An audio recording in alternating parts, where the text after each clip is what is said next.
அனைவருக்கும் வணக்கம். எழுத்துக்களம் விருது என்பது உண்மையிலே எங்கே இருக்கிற சிவகுமார் முத்தையா சொன்னது மாதிரி தஞ்சை படுகையில் சித்திரை வெக்கை வெயிலில் வரப்போகிற ஒரு காட்டு இருக்கஞ்செடி. ஆனால் அந்த காட்டு இருக்கஞ்செடிக்கு எப்போதாவது அந்த வேருக்கு ஈரம் சேர்க்கிற ஒரு பெருமழையாக இந்த எழுத்துக்களம் இலக்கிய விருது என்பது வழங்கப்பட்டிருக்கிறது. அதை நான் ஏற்கிறேன். உண்மையாகவே இந்த எழுத்தின் மூலமாக ஒரு அங்கீகாரம் என்பது கிடைக்கப்பெறுகிற மிக முக்கியமான விஷயமாக கருதுகிறோம்.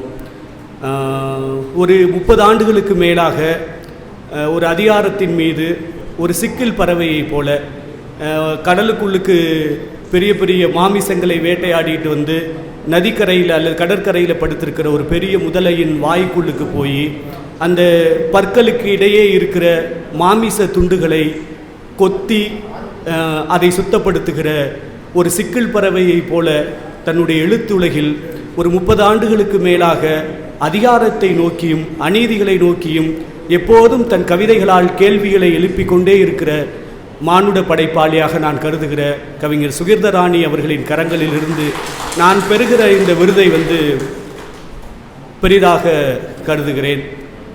வாழ்வை ஏன் உன்னோட கவிதைகளை விகடனில் தொடர்ந்து பிரசரிக்கிறாங்க, அனுப்புனொன்னே போடுறாங்க அப்படின்லாம் சில நண்பர்கள் கேட்பாங்க. 2 விஷயந்தான். ஒன்று, நீ லைஃபுக்குள்ளுக்கு இருந்து எழுதுகிற அப்படிங்கிற விஷயத்த நண்பர்கள் சொல்லிக்கிட்டே இருப்பாங்க. ஏன் இந்த கதையை இப்படி தனியாக ஒதுக்கி வச்சிட்றாங்க, உன் கதையை பிரசரிக்கிறாங்கன்னா, நீ அந்த கேள்வியை கேட்கும்போது லைஃபுக்குள்ளுக்கு இருந்து எழுதுகிற எந்த எழுத்தையும் யாராலும் ஒதுக்கி வைக்க முடியாது. அப்படி படுகை நிலத்தினுடைய, இன்னும் சொல்லப்போனால் மேல் தஞ்சை வாழ்க்கையினுடைய படுகை நிலத்தை அன்பாதவன் குறிப்பிட்டதை போல சிவகுமார் முத்தையா எழுதுகிற லேண்ட் வேறு, இலக்கியம் எழுதுகிற லேண்ட் வேறு. ஏன் அப்படின்னா அவர் கீழே தஞ்சையை மையப்படுத்தி இருக்கிறார், நான் மேலே தஞ்சையில் இருக்கிறேன். ஆனால் 2 ஒரு மாவட்டத்தினுடைய நிலப்பரப்பு தான் என்றாலும் இருவேறு வாழ்வை மையப்படுத்தியது அது. அவருக்கு காட்டு இருக்கஞ்செடி அரிதாக இருக்கலாம், நான் வாழ்கிற பகுதி முழுவதும் காட்டு இருக்கஞ்செடிகள் தான். அந்த சாம்பல் நிலத்தில் அந்த சாம்பல் சுனைகளை அப்பிக்கொண்டு புரள்கிற ஒரு காட்டு இருக்கஞ்செடியாக அல்லது ஒரு கள்ளிச்செடியாக அல்லது ஒரு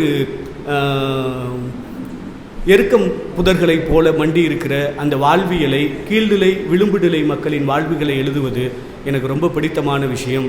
ஏனென்றால் அந்த மண்ணின் எழுத்தை எழுதுவதற்கு குறைந்தபட்சம் அந்த நிலத்தில் நாம் வாழ்ந்திருக்கிறோம், நாம் பதிவு செய்ய வேண்டும் என்கிற இந்த உணர்வுகளோடு தான் நான் அந்த எழுத்தை அணுகுகிறேன்.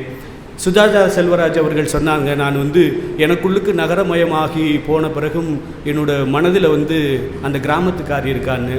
நான் சமீபத்தில் தான் அவங்களோட முகநூலில் நண்பராக அக்செப்ட் பண்ணப்பட்டேன்.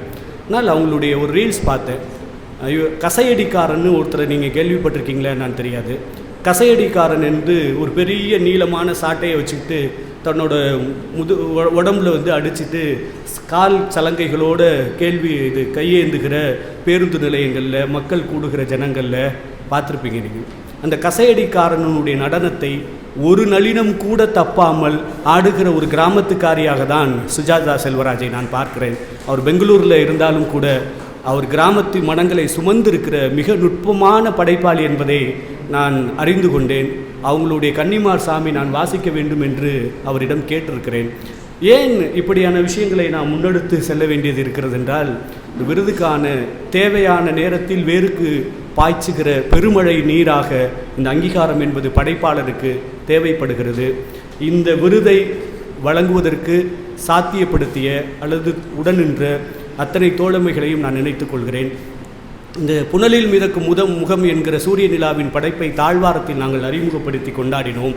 அப்போதிலிருந்து இன்று வரை மாறா நட்போடும் இலக்கிய தரத்தோடும் அணுகி கொண்டிருக்கிற எங்கள் பேராண்மையாக கருதுகிற சூரிய நிலா உள்ளிட்ட எழுத்துக்கள நிர்வாக தோழமை விருதாளர்கள் புரவலர்கள் உள்ளிட்ட அனைவருக்கும் என்னுடைய பணிவான மிகுந்த மரியாதைக்குரிய நன்றியை தெரிவித்துக் கொள்வதில் நான் மகிழ்கிறேன். உடன் விருது பெற்ற அத்தனை படைப்பாளிகளுக்கும் என்னுடைய வாழ்த்துக்களை தெரிவித்துக் கொள்கிறேன். என்னோடு உடன் எப்போதும் பயணிக்கிற வேல்கண்ணன், பெரியசாமி அண்ணன். பெரியசாமின்னு சொல்லும்போது வைமா விருது ராஜபாளையத்தில் ராஜபாளையம் விருதுநகர் மாவட்டத்தில் வழங்கப்பட்ட வைமா பள்ளியினுடைய சிறப்பு விருது அறிவித்தாங்க. அதில் கவிதைக்காக அவரும் சிறுகதைக்காக நானும் பேசப்பட்டோம்.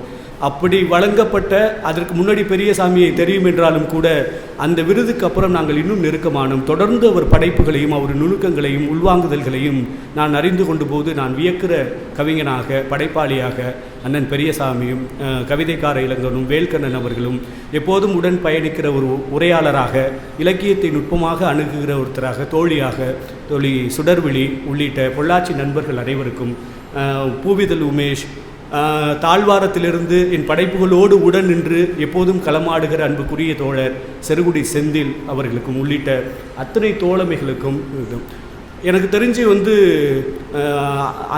பிள்ளைகளின் பூமியில் தழும்ப எத்தனை நதிகள் ஓடினாலும் பிள்ளைகளின் தாகம் அடங்குவதே இல்லைன்னு சொல்லுவாங்க. அப்படி ஒரு மகளதிகாரம் போல ஒரு மகத்துவமான படைப்பை கொடுத்துவிட்டு தன்னளவில் சுருக்கி கொள்கிற ஒரு கவிஞர் ஆண்டன் பெனியை நாங்கள் முன்னும் பின்னும் அகமும் புறமும் அறிவோம். ஏனென்றால் நாங்கள் தாழ்வாரத்தில் நடத்திய ஒரு விமர்சன கூட்டத்திற்கு யவனிகா ஸ்ரீராமோடு கலந்துரையாடல் பண்ணும்போது ஒரு பின் இருக்கையில் யாரோ போன்று உட்கார்ந்திருந்து ஒரு மிக எழுச்சியான ஒரு விவாதத்தை தொடங்கி வைத்த ஒரு மானுட கவிஞன் ஆண்டன் பெனி. அத்தகைய படைப்புகளை தந்த ஒரு மனிதன் எவ்வளவு தன்னை சுருக்கி கொள்ள முடியும் என்பது இந்த இலக்கியத்தின் மீது உள்ள காதல் தான். அது ஏனென்றால் தாழ்த்தி கொள்ளப்படுவர்கள் உயர்த்தப்படுவார்கள் என்பது மட்டுமல்ல, அவருடைய பார்வையும் அவருடைய யதார்த்தமான போக்கும் உண்மையிலே ரசிக்கத்தகவை. அவர்களுடைய இன்றைக்கும் முகநூல் ஃபாலோவர்ஸ் மட்டும் இல்லை, ரியல் லைஃப்லையும் நாங்கள் ஃபாலோவர்ஸாக தான் இருக்கிறோம். அப்படி உள்ளிட்ட இவர்கள் இந்த நட்பின் முன் நின்று இந்த விருதை பெற்றமைக்கும் அதை சாத்தியப்படுத்த உங்கள் அத்தனைமைக்கும் என் மேன்மை மிகுந்த நன்றியை தெரிவித்து விடைபெறுகிறேன். நன்றி, வணக்கம்.